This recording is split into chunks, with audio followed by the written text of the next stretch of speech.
Thank God it's Friday. Hello, everyone. This is Gary Ryan here with you for Friday, April 21st. It's today's Fed League Flash. I wish I had better news for you guys. Well, we'll start with the good news. All right. We have a full slate of playoff games tonight. We have, chronologically, we have Carolina. They're visiting the Port Huron Prowlers, McMorran Place. 7 o'clock tonight is game one, and promises to be a good matchup, actually. Port Huron actually played Carolina pretty tough this year. Second game would be Binghamton traveling up to Watertown, up by 81. The Black Bears visiting the Wolves, 7:30 tonight. Third game is game 2 of the Motor City Rockers and Columbus River Dragons series. Of course, they played on Wednesday, and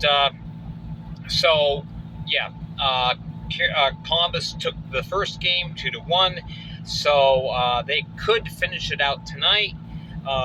Personally, I think this is the most evenly matched series of the first round matchups. So yeah, Motor City traveling down to Columbus, 7:30 tonight, and then at 7:35 final game, Danbury is visiting Elmira. It's a clash between the Hat Tricks and the Mammoth at First Arena, and promises to be a closer game than what the team's records would indicate.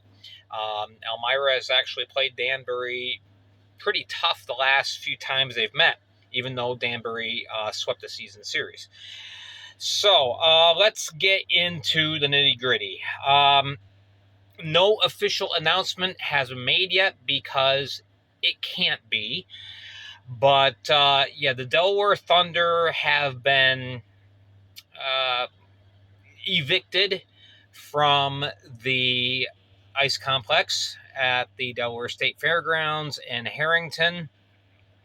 So, are they done? Not necessarily, but things are looking pretty grim at this point. So, the State Fair Board voted a resounding no to the requested lease extension. There were state senators involved. The Fair Board said, well, we're going to mull this over for a few days, and absolutely not. So now Delaware has not issued an official statement on this because they can't. Apparently there is some kind of legality involved, some gag order where they cannot discuss this. The fair has given the Thunder 2 days to clean out their offices and the locker rooms at the ice center, and apparently the threat was, if you discuss this or mention this before we're out, before the weekend is out, we're not going to let you take your stuff. So, which I don't understand how they could do that. I'm mentioning this because I have nothing to do with the Delaware Thunder. I'm not attached to the Thunder. I'm not attached to the Delaware State Board. But this really sucks for the fans in Delaware who have night in and night out filled the ice complex on weekends, attended the games. Delaware, if you want to be technical about things, Delaware led the league the last 2 years as far as attendance to capacity ratio. So, yes, I know the ice center only seats 700 people, but every night 700 people were there, or it was pretty close. I think the lowest announced attendance I saw all year was 645. I believe that was the lowest. So, the fans are coming out. That's not the problem. So, what next? Well, if another venue is in play, and Charlie Penn Sr. has said, he said a couple weeks ago that the team had offers from several locations, quote unquote, from Maine to Florida. But basically, if the Delaware Thunder, or whatever moniker you want to put on them, Charlie Penn's team, if they want to be a part of next season, they pretty much have to have a venue secured and a lease agreed to within the next 3 weeks, by the time that the Commissioner's Cup is raised, because the FPHL is already beginning work on the schedule for next season. They wanted to have it released not too long after the completion of the playoffs. And as you know, the playoffs are only 3 weeks. So beginning of May, that's it. So the question is now, okay, so does a miracle happen and they are able to get into another venue, whether it be in Pennsylvania or in Easton, Maryland, or in Maine or Florida, or wherever that they supposedly have an offer from? Do they do that, or do they go dormant for a year, meaning they miss out on next year? Again, a move must be finalized. Everything has to be done by the time the cup is raised, and that's not much time. So things are looking pretty bad, and Delaware fans, I offer my sincerest apologies, condolences. You guys have been great for the league, and the league is better with Delaware in it, whether it's Delaware or, again, another location. That's just the fact. And so, right now, as of this moment, we're looking at an 11-team league for next year, unless a miracle happens. Well, unless 2 miracles happen. I'm going to talk about, I talked about this yesterday on Spotify. I'm not sure why, but very few people are listening to the Spotify podcasts on Tuesday through Thursday. I do have a daily podcast. It's just not here on YouTube, Tuesday, Wednesday, Thursday. Go to Spotify. It's free to use. It's free to download. I'm there at Fed League Flash. Tune in Tuesday, Wednesday, Thursday. I've got stuff. I've got content, keeping you up to date. So anyway, it's there. Okay, so what I am looking at is, well, what is next season potentially going to look like?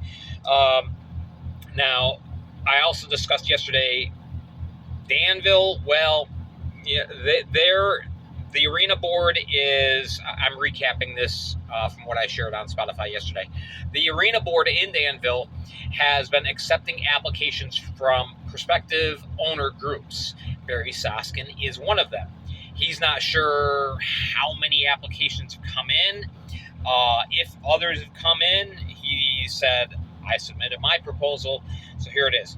He is hoping that things can get done in time, that perhaps there can be a return of the Danville Dashers for next season.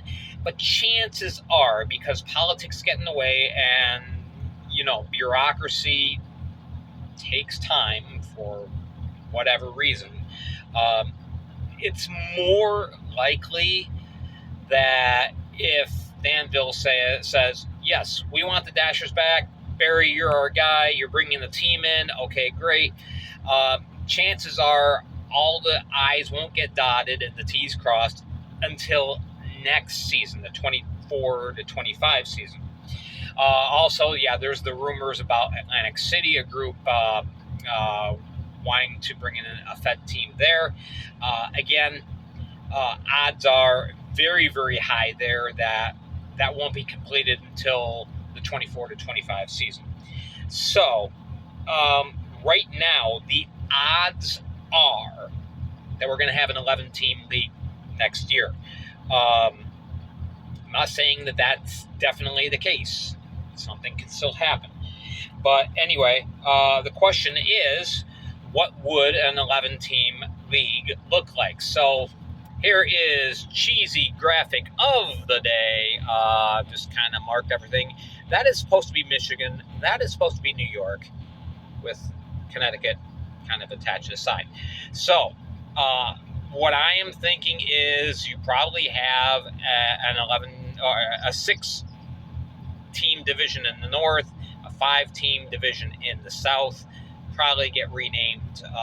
But anyway, so yeah, you got Watertown, Binghamton, Elmira, and Danbury over here in the northeast. Over Michigan, you got Port Huron and Motor City. Down south, the 2 teams are finalized, Baton Rouge and Virginia. They are finalized. They don't have a name yet, but everything is definitely a go for next season. But you've got your little pathway here: Virginia, Carolina, Columbus, Mississippi, Baton Rouge.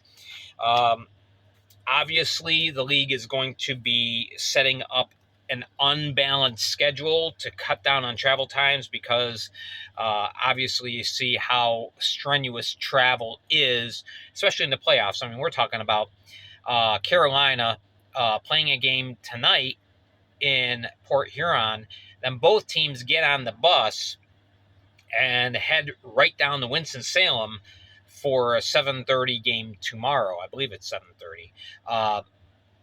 An insane amount of travel. So basically, the teams are going to play, change, shower, get on the bus, travel down, get a couple hours of sleep, get a 15-minute warm-up, and it's game time again.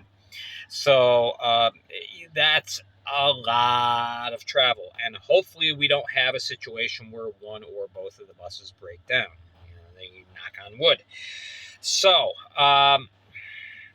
it's a lot of travel. So that's why the league is looking to set up an unbalanced schedule. So in the scenario that I presented on my very badly drawn map there, Port Huron and Motor City are going to play each other a ton of times again next year, at least 16 times like they did this year.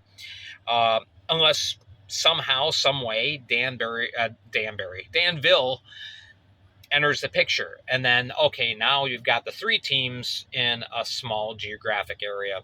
The 2 teams traveling to Danville, I believe it's 4 hours. So that's not bad. Might not even be that much. But at any rate, so yeah. Meanwhile, in the Northeast, Binghamton, Watertown, Elmira, Danbury, they're going to be seeing a lot of each other. Down south, you're pretty much going to have the 5 teams interchanging each other a lot. There may even be a scenario where I'm just making something up. Virginia travels to Baton Rouge, plays them 2 games this weekend and 2 games next weekend. Something to that effect. We'll see how it all pans out. Obviously, the schedule makers know what they're doing. All right, so I'm hoping also for next year that maybe things can get changed rather than we could still have the 2 divisions, but instead of having just 1, 2, 3, 4, 1, 2, 3, 4, maybe have a 1 through 8 seeding. The 2 division winners would get the 1 and 2 seeds, and then everything would fall into place by points after that. So we will see. All right. That is it for today. I wish I had better news again. And we'll wait and see. Delaware is not dead and buried, but they're pretty much on an iron lung. So, all right. So that does it for today. Remember, I'm here every Friday, Saturday, Sunday, Monday. And we'll try and get you a live broadcast from from Game 2, Watertown versus Binghamton tomorrow, because I'll be there. We'll see. All right. Thank you so much for watching. Remember to hit like and subscribe. Go to Spotify, please. Download the app. Check me out Tuesday through Thursday. Fed League Flash. Thank you again for your support. I'm Gary Ryan. We will see you tomorrow morning with better graphics.